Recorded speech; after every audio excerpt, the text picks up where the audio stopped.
We made our first million at 24 years old, and honestly, we could have gotten there a lot quicker if we had just followed some of the advice that I'm gonna share with you guys in this video. So here are the most important lessons that we would give to our younger selves if we had to go back and start all over again in our own entrepreneurial journey.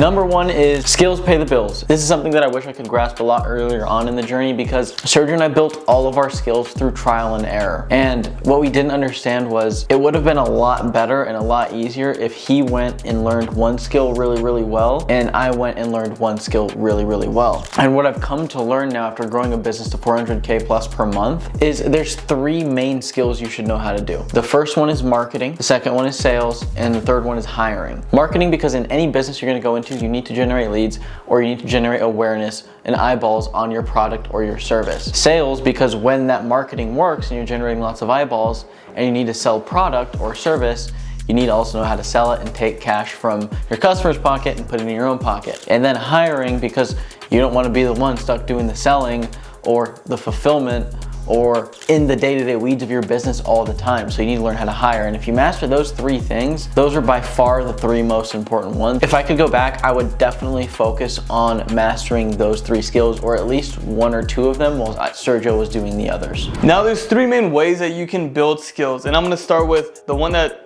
gets you your skills the fastest, which is courses. A really good course can teach you something A to Z, how to master a skill and be able to implement it and start either making money or doing whatever that skill is. Now back in the day, me and Johnny were so cheap, we didn't want to spend any money on courses because we felt like we could just figure it out ourselves.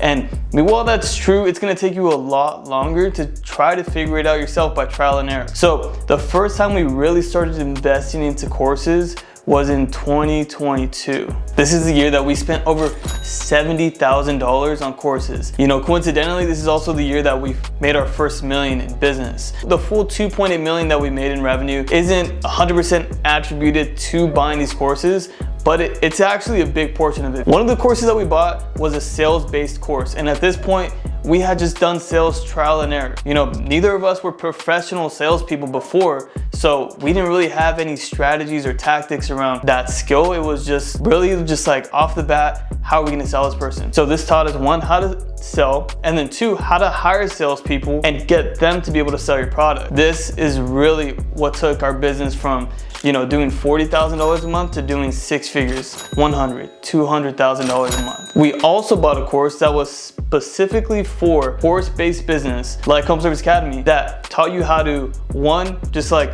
scale the business sales-wise, but also fulfillment-wise, and just everything about scaling a curriculum-based course business. This is something that, you know, helped us build so many skills that we didn't know prior to taking the course. Now, the second way that you're gonna build skills is by having a job. And this is actually a really lucrative way to build a skill, because you're gonna get paid to also build the skill at the same time. The only caveat here is it is gonna take longer than if you were to buy a course, but it's something that is sustainable, especially if you're younger and you don't really have that much money to be spending $5,000, $10,000 on a course. Go get a job in a field that you want to build a skill in. For example, say you want to learn the skill of sales. All you have to do is go apply to a bunch of sales jobs, get one, and learn everything they teach you on the job. You're gonna get paid for it, and then you're gonna be able to take those skills and apply it to either your business or another higher paying sales job. Now, personally, me and Johnny didn't really have too much work experience because we went from college really to like just starting the business. We had a few internships here and there, but they weren't really related to what we were doing. So personally, I didn't get to experience this as much,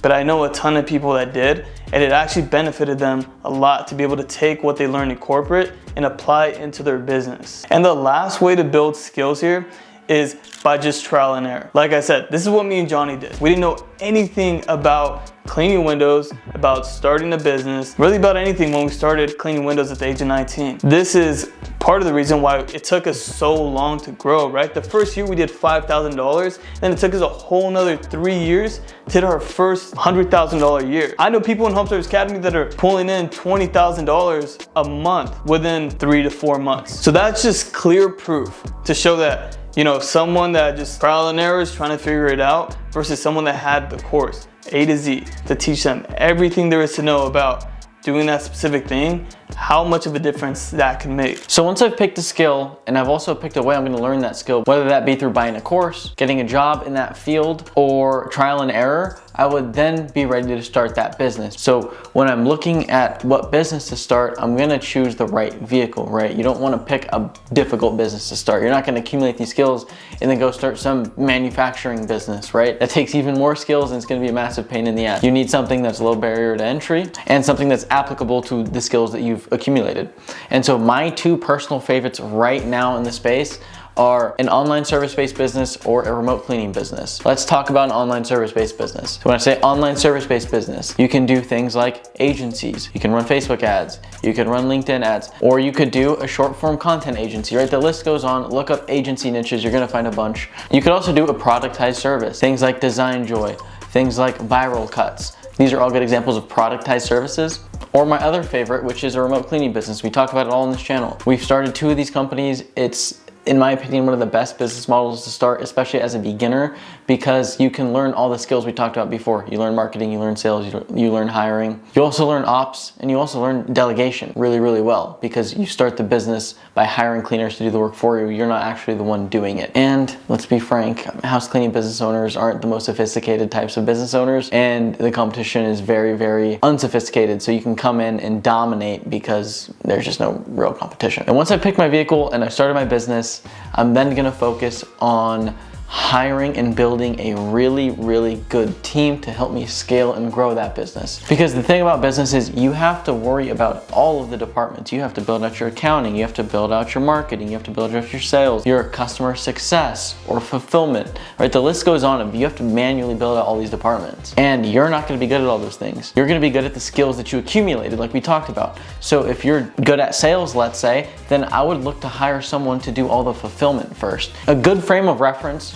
to know when to hire someone is when you are doing everything in the business. You're selling, you're fulfilling, and you're just running around like a chicken with your head cut off. Start to look at all the tasks you're doing that you don't like doing and that you aren't good at, and then go and find the correlated job on Google. I like to use PayScale and see what the going rate for an employee with that job title would go for. So for example, if, let's say I have an agency, I have 20 clients, I'm doing all the sales, and I'm doing all the fulfillment and service delivery for this agency. I'm not gonna be able to get past 20 clients unless I go and hire someone to help me out with the fulfillment. That way I can sell more. What I would do is I would Google pay range for an account manager, because that's what you're looking for. And I would see what that pay range was, and then I would go and hire that person for what the market rate compensation is. That way my time is now freed up once this person is onboarded, ramped up, and trained to go and do more sales so I can grow the top line and then continue to add more account managers. And then maybe I eventually add sales reps, right? You do this process over and over again, and you continue to hire for things that you're either not good at or that is needed in the business, because as you scale, as you grow, you run into different problems. When you get to these certain points, you're gonna need people to solve these problems. This is why you see companies start to grow from 5 employees, 10 employees, 20 employees, 50 employees. The cool thing about this is you can keep hiring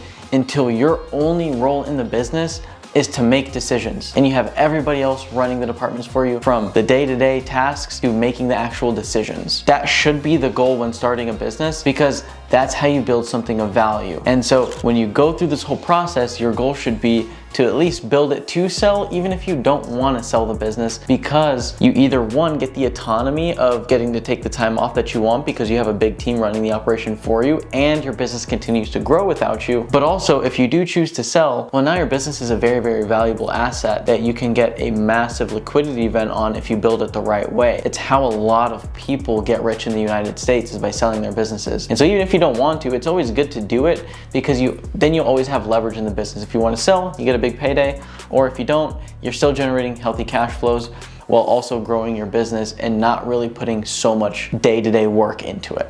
So if we could go back, that's exactly what we do. Accumulate skills, buy more courses, or get a job so we can get paid and learn on someone else's dime, and then start our business, grow it, scale it, sell it in a much faster time than we would have by doing it trial and error how we did. And if you guys like this video, hope you got some value out of it, drop a like, hit subscribe. And if you want to learn how to start a remote cleaning business, check out the free training down below. It's like 7 minutes long. Click the link, put your name, email in, and we'll show you exactly how to start a remote cleaning business. See you in the next one. Peace.